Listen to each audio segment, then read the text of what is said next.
Well, I had an intro prepared, but I think it's just the easiest thing to do, and introduce our featured speaker here tonight, Mrs. Ann Carroll.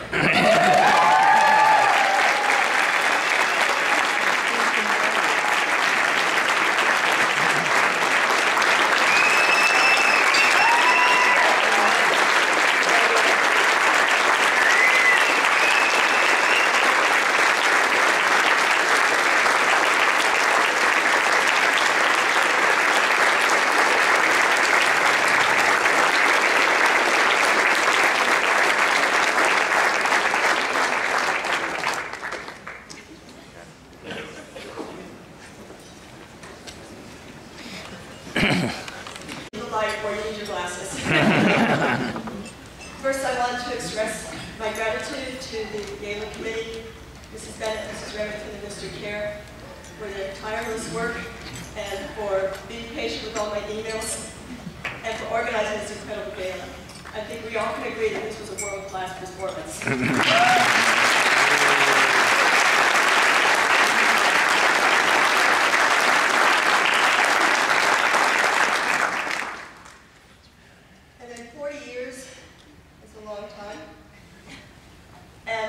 To have survived, and not just survived, but prospered for 40 years, it took lots and lots and lots of people who made incredible sacrifices, who dedicated themselves to the good of Seton. Parents, students, teachers, benefactors. As Mr. Westhoff said, God sends you what you need when you need it. And most of the time, I had no idea what I needed. But God knew, and so there's no way I can even begin to thank or repay or show any proper amount of gratitude, but I trust in God to do it over these 40 years. He's going to reward and bless all the sacrifices that have been made, that have made Seton what it is today, and what we have with us tonight. Seton's first gala was the year that everyone else was calling Y2K, but we called it Y25. The year was 2000. It was our 25th anniversary. How many of you were at that gala? No, I wasn't at that one, no. That was before me. That would be our silver, the Jubilee. Then we had gala number 2 in 2009, our 34th anniversary. I tried to find if there was a precious metal or gem associated with the number 34, but I couldn't find anything, not even cardboard. Now it's 2015 and our 40th anniversary. I found out that the gem associated with 40 is ruby. Wanting appropriately to commemorate this anniversary, I checked online to find that a 1.21 carat, unheated, untreated, natural, old Burma Mines ruby rare goes for $149,999. Although, if I tweeted something, but I don't know what tweeting is, but if I tweeted something, I could get 5% off my total order. I wasn't sure how many of those the capital campaign could cover, even with the discount. So I went to a different website and found 40th anniversary silhouette confetti for $2.89 for 1/2 ounce pack. Granted, that's a pretty steep price per pound, but maybe Steve O'Keefe could fit a few pounds into the campaign budget. And I want to give a shout out to Tim O'Donnell and everyone at the christening table. First, thank you for coming. And second, you'll be having your 40th in a few years. If you want, I can send you links to those 2 websites. Speaking of the capital campaign, some of you from the older days at Seton might have heard about the various upgrades that are going on right now, including all new matching desks in my classroom.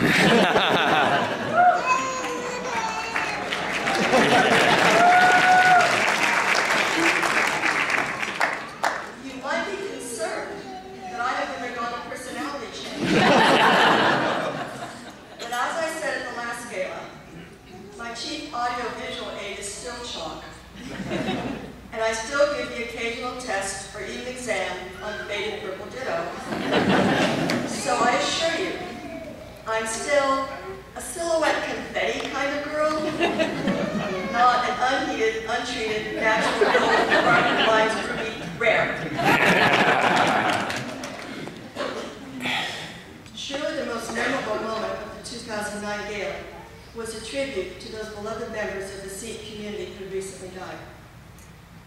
tribute was both heartbreaking and heartwarming. And if there was anyone whose tears weren't visible, that was only because the pain and the love were too deep. Tonight, I want to talk about 3 persons important to Seton who have died since 2009. My goal is not to evoke tears. Rather, it is to evoke first smiles and then perhaps inspiration. The three persons are Warren Carroll, Eileen Akers, and Richard Turson. I believe that each of these persons represents an important quality of Seton's mission during the past 40 years, and as far into the future as God wills Seton to exist, as well as a legacy that I pray all alumni will take out with them wherever they go. So I'm speaking to the alumni and those who will soon be alumni, but the rest of you can listen. First, Dr. Carroll. Those of you who attended Seton from 1999 to 2011 will remember Dr. Carroll sitting in the front of my classroom announcing that there was a question on the right,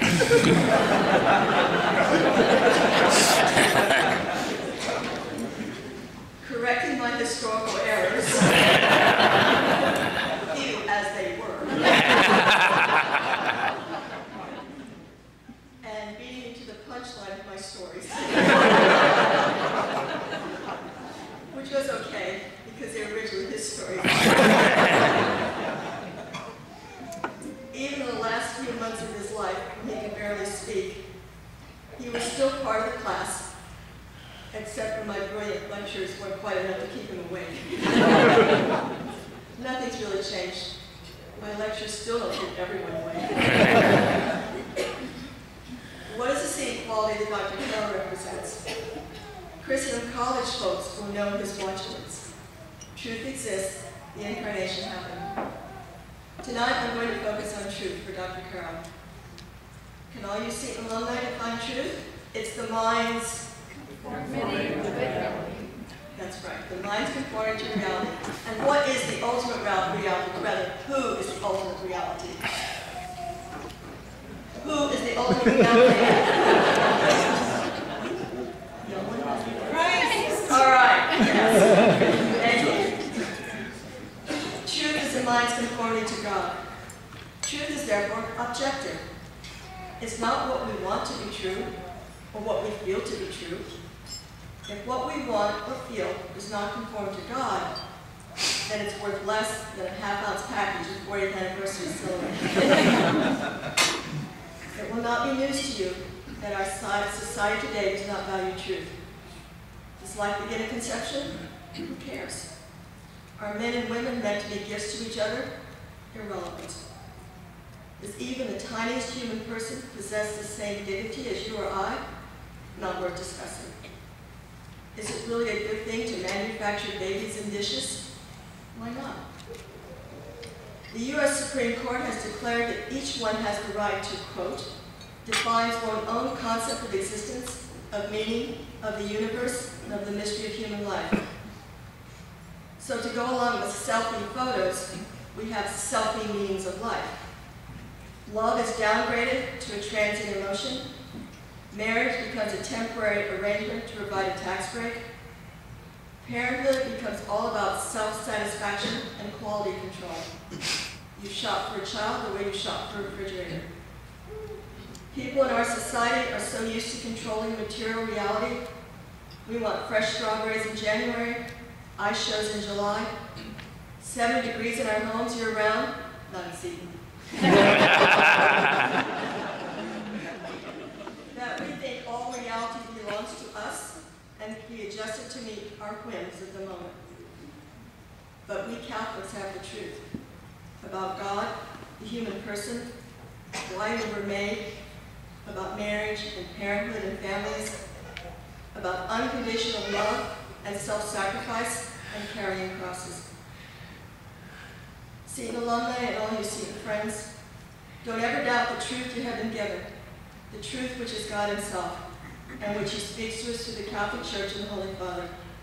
Don't be ashamed, don't be afraid, don't be intimidated by the seductiveness of modern lies. You have certainty.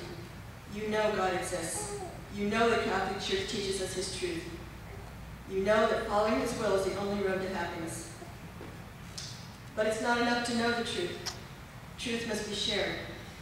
As Pope Francis has told us over and over, we must share the truth and share it with love. So we come to Eileen Akers, Seton mom and St. Office mom from 1995 through 2009. Eileen Akers' life was built firmly upon the rock of truth, but that truth positively radiated love. Back in my young adult days in the 1960s, the word love was tossed around all the time. Some of you might remember peace and love, but there was very little connection between truth and love. Eileen Akers, on the other hand, knew the true meaning of love, agape love, God love, generous, sacrificial, self-giving love. Working at her front office desk, she loved the students, the teachers, the parents, the UPS man. It didn't matter, and she was always smiling. Even in her final days, when her sufferings were overwhelming, she thought of others before she thought of herself. So alumni, if you're going to bring others to the truth, you must do so with charity. Pope Francis described the world as a field hospital, and indeed it is, full of wounded souls. They can be healed only by Christ, but they have to see Christ in you.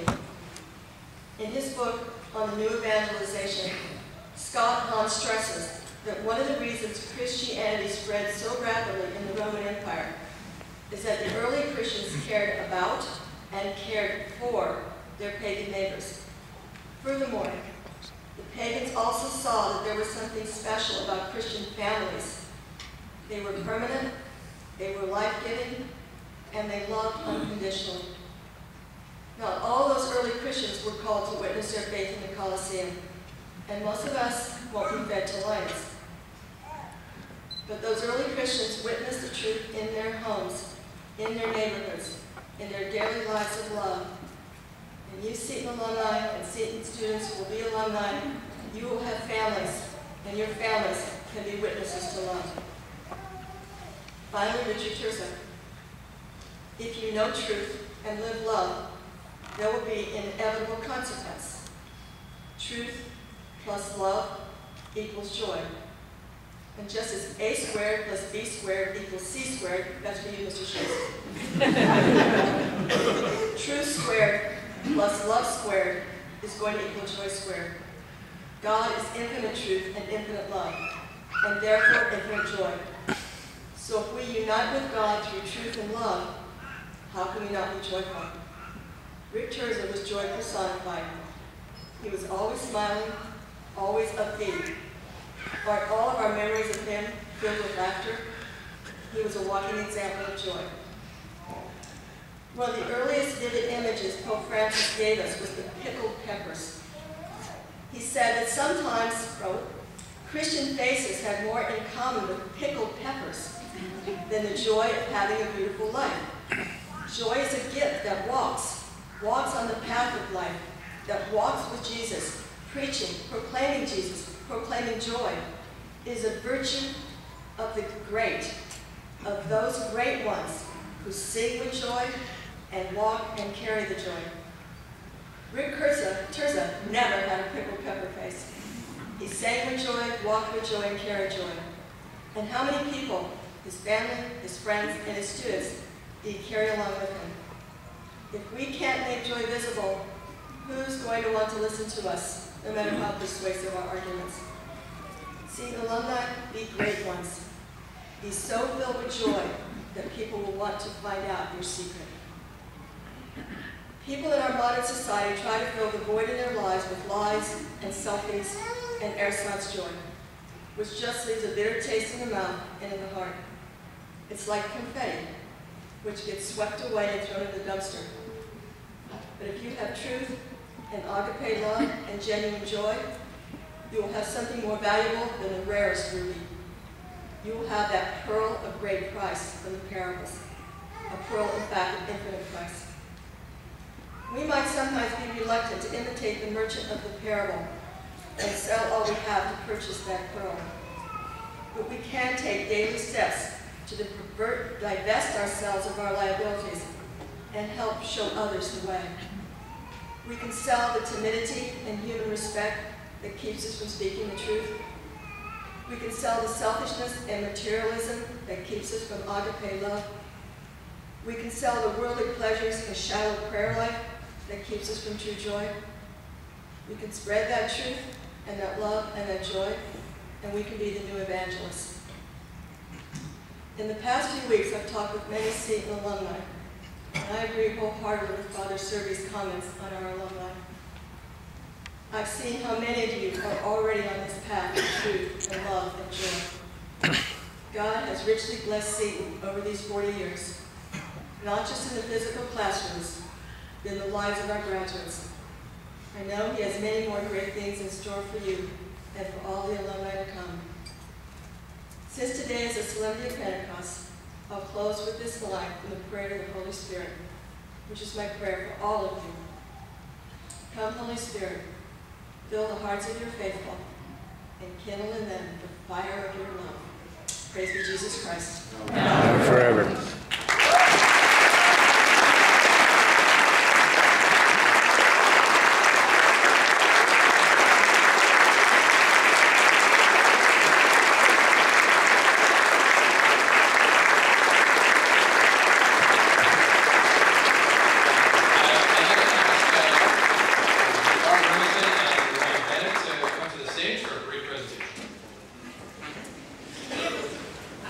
We have a surprise for Mrs. Carroll. We asked all the students at Seton this week and last week to give you letters of appreciation for everything you've done for them over the years.